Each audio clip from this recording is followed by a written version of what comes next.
But we begin with a story you'll see only on 7. A 38-year-old Michigan man died in prison, but we've since learned his death could have been avoided. Good evening. Thank you for joining us.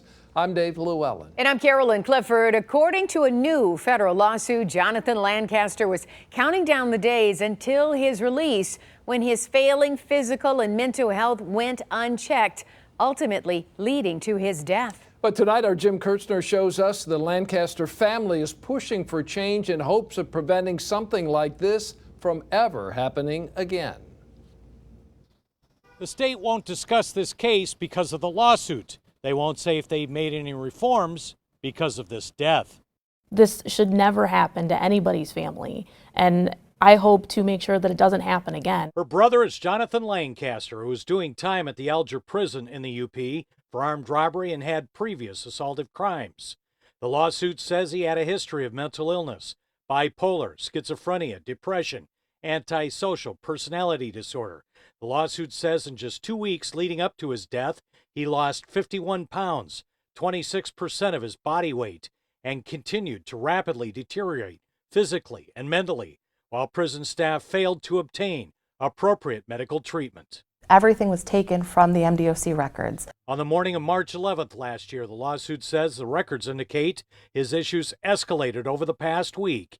He was cleared to be transported to another facility for medical treatment. He was placed in a restraint chair to be prepared for transfer and had been left unattended for 4 hours.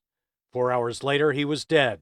The cause of death, dehydration. Make no mistake about it, this isn't a case of people making an honest mistake or forgetting something. This is a case of employees in the prison watching Jonny die.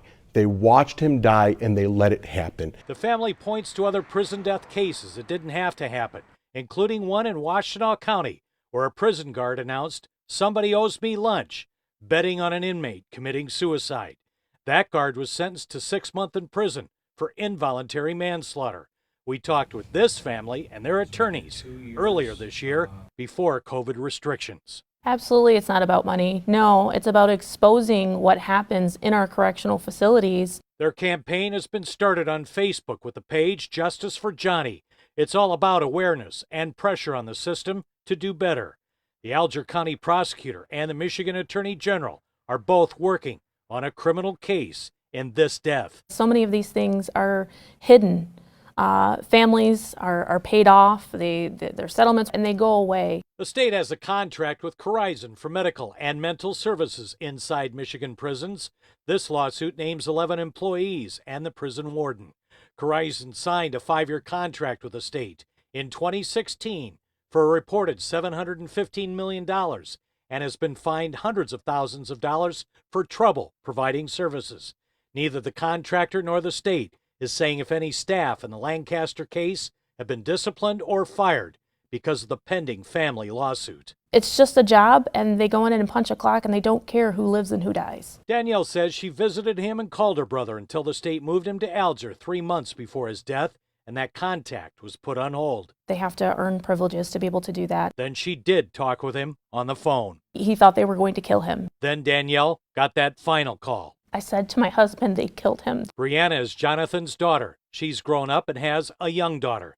Jonathan was due to get out of prison within 3 years. So he had a granddaughter that he wanted to meet, and he never got the chance. The attorneys for the family say the state is in settlement talks, but they want their Justice for Jonny campaign to go viral now because of this story. Jim Kurtzner, 7 Action News.